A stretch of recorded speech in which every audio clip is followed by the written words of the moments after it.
Hi, everyone. 2 years ago, my life changed forever. My wife, Kelsey, and I welcomed our daughter, Leela, into the world.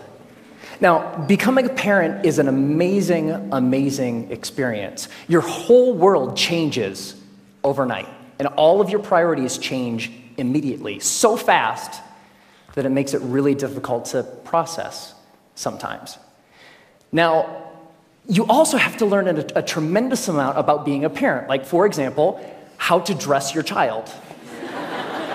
This was new to me. This is an actual outfit. I thought this was a good idea. And even Leela knows that it's not a good idea. So there was so much to learn and so much craziness all at once. And to add to the craziness, Kelsey and I both work from home. We're entrepreneurs. We run our own businesses. So Kelsey is develops courses online for yoga teachers. I'm an author. And so I'm working from home. Kelsey's working from home. We have an infant, and we're trying to make sure that everything gets done that needs done. And life is really, really, really busy.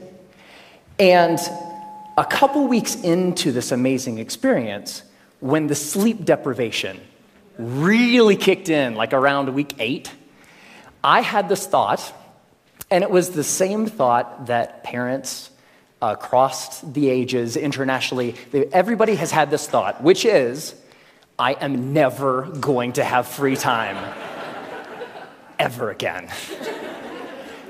And somebody said it's true. Yeah, it's not exactly true, but it feels really, really true in that moment. And this was really disconcerting to me, because one of the things that I enjoy more than anything else is learning new things. Getting curious about something and diving in and fiddling around and learning through trial and error and eventually becoming pretty good at something. And without this free time, I didn't know how I was ever going to do that ever again. And so I'm a big geek. I want to keep learning things. I want to keep growing. And so what I decided to do was go to the library and go to the bookstore and look at what research says about how we learn and how we learn quickly. And I read a bunch of books, I read a bunch of websites, and trying to answer this question, how long does it take to acquire a new skill? You know what I found? 10,000 hours. Anybody ever heard this? 10,000. It takes 10,000 hours. If you want to learn something new, if you want to be good at it, it's going to take 10,000 hours to get there. And I read this in book after book and website after website, and my mental experience of reading all of this stuff was like, no! I don't have time. I don't have 10,000 hours. I am never going to be able to learn anything new ever again. But that's not true. So 10,000 hours, just to give you a rough order of magnitude, 10,000 hours is a full-time job for 5 years. That's a long time. And we've all had the experience of learning something new, and it didn't take us anywhere close to that amount of time, right? So what's up? There's something kind of funky going on here. What the research says and what we expect and have experiences, they don't match up. And what I found, here's the wrinkle. The 10,000 hour rule came out of studies of expert level performance. There was a professor at Florida State University. His name is K. Anders Ericsson. He's the originator of the 10,000 hour rule.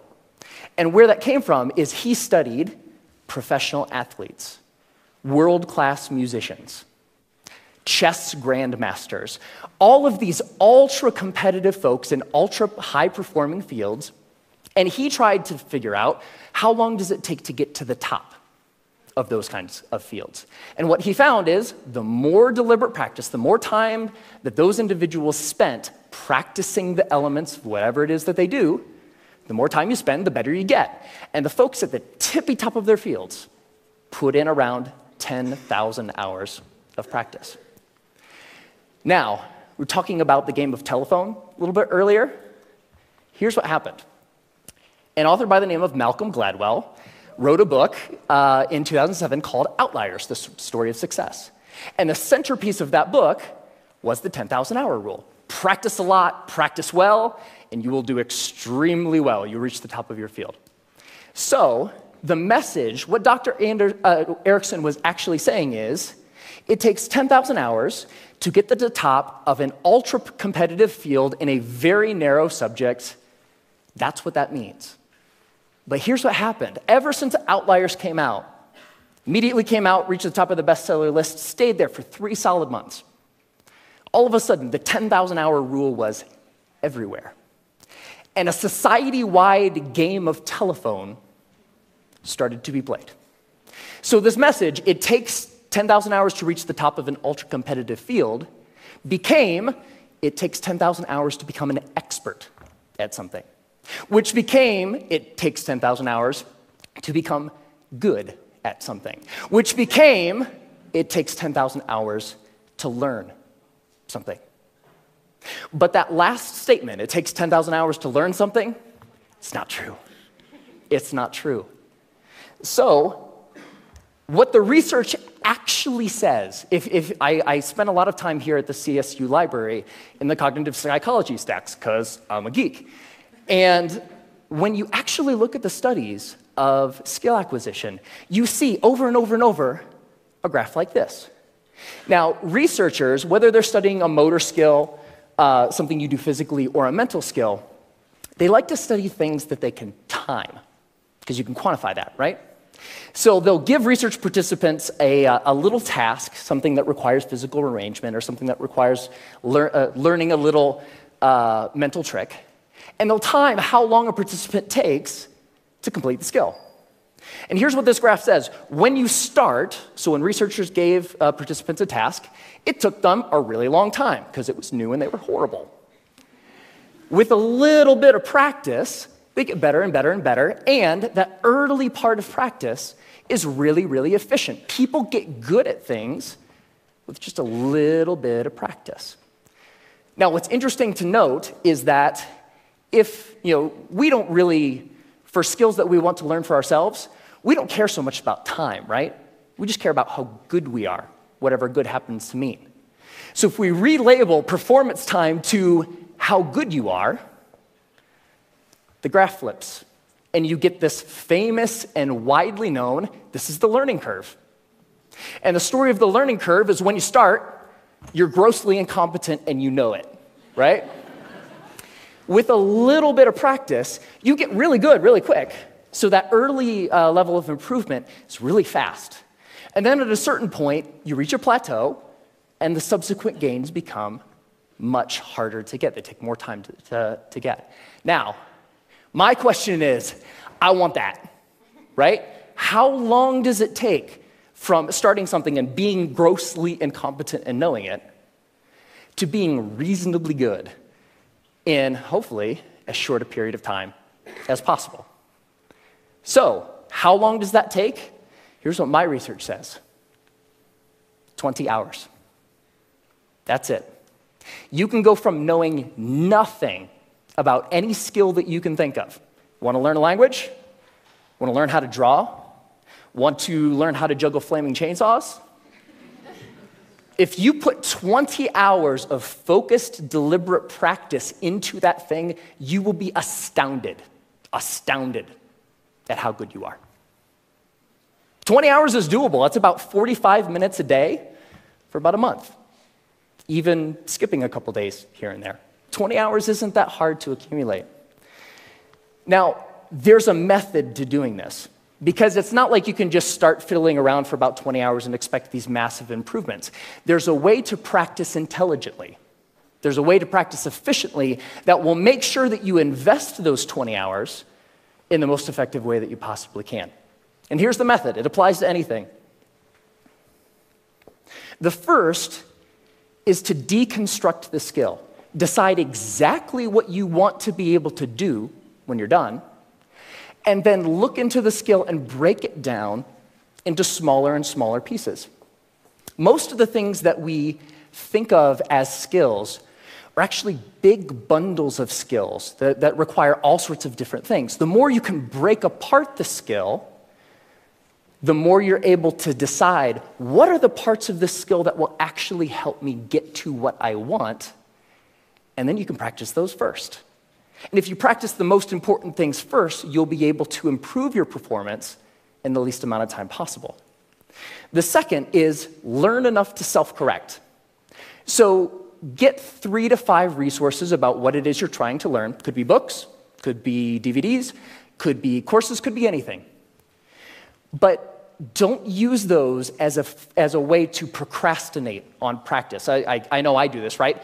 Get like 20 books about the topic. It's like, I'm going to start learning how to program a computer when I complete these 20 books. No, that's procrastination. What you want to do is learn just enough that you can actually practice and self-correct or self-edit as you practice. So the learning becomes a way of getting better at noticing when you're making a mistake and then doing something a little different. The third is to remove barriers to practice.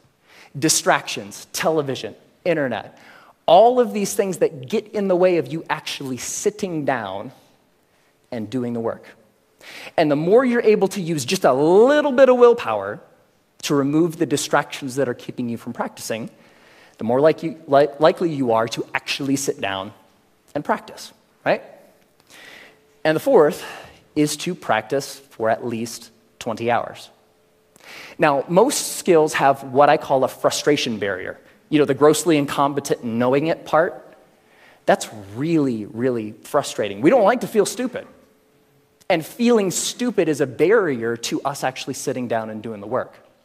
So by pre-committing to practicing whatever it is that you want to do for at least 20 hours, you will be able to overcome that initial frustration barrier and stick with the practice long enough to actually reap the rewards. All right? That's it. It's not rocket science. 4 very simple steps that you can use to learn anything. Now, this is easy to talk about in theory, but it's more fun to talk about in practice. So one of the things that I've wanted to learn how to do for a long time is play the ukulele. Has anybody seen Jake Shimabukuro's TED Talk where he plays the ukulele and makes it sound like he's like an ukulele god? It's amazing. It's like I saw that. It's like, that is so cool. It's such a neat instrument. I would really like to learn how to play. And so I decided that to test this theory, I wanted to put 20 hours into practicing the ukulele and see where we got. And so the first thing about playing the ukulele is in order to practice, you have to have one, right? So I got an ukulele, and my lovely assistant,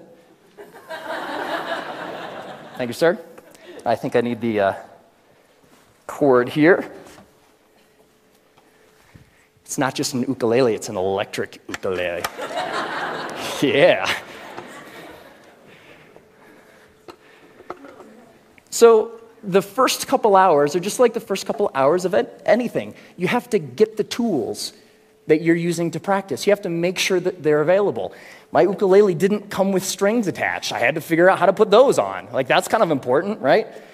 And learning how to tune and learning how to make sure that all of the things that need to be done in order to start practicing get done, right?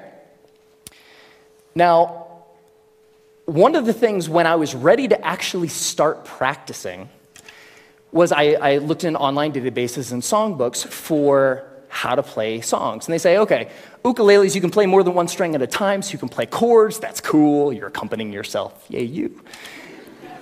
And when I started looking at songs, I had an ukulele chord book that had like hundreds of chords. I was like looking at this thing, like, whoa, that's intimidating. But when you look at the actual songs, you see the same chords over and over, right? As it turns out, playing the ukulele is kind of like doing anything. There's a very small set of things that are really important and techniques that you'll use all the time. And so in most songs, you'll use 4, maybe 5 chords, and that's it. That's the song. You don't have to know the hundreds as long as you know the 4 or the 5. So while I was doing my research, I found a wonderful little medley of pop songs by a band called Axis of Awesome. And somebody knows it.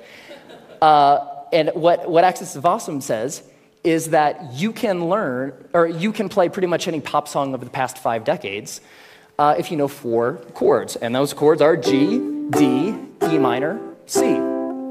4 chords, pump out every pop song ever, right? So I thought, this is cool. I would like to play every pop song ever. So that was the first song I decided to learn. And I would like to actually share it with you. Ready? All right.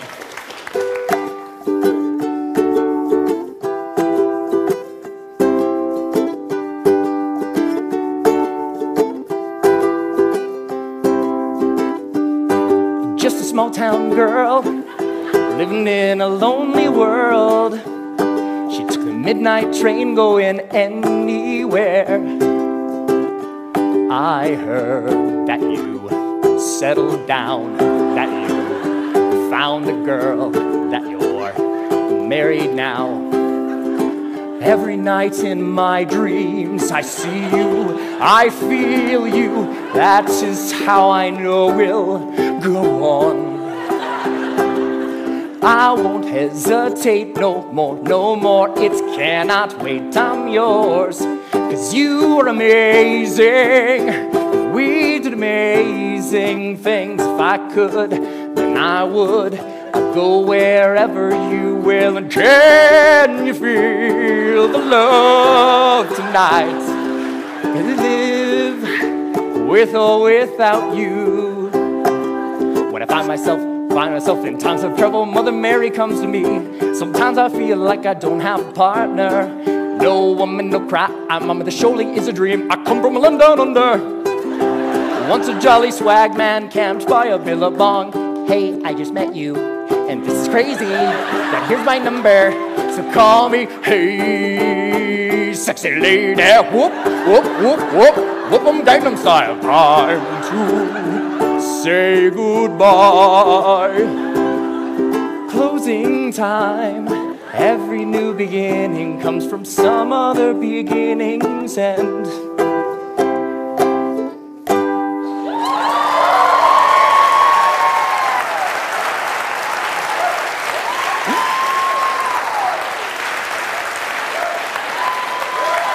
Thank you. Thank you. I love that song. And I have a secret to share with you. So by playing that song for you, I just hit my 20th hour of practicing the ukulele. Thank you.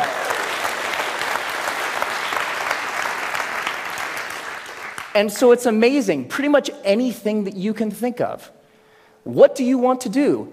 The major barrier to learning something new is not intellectual.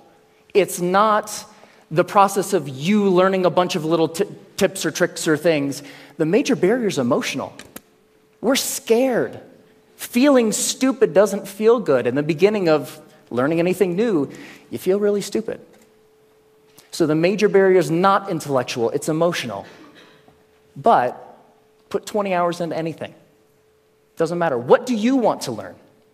You want to learn language? You want to learn how to cook? You want to learn how to draw? What turns you on? What lights you up? Go out and do that thing. It only takes 20 hours. Have fun.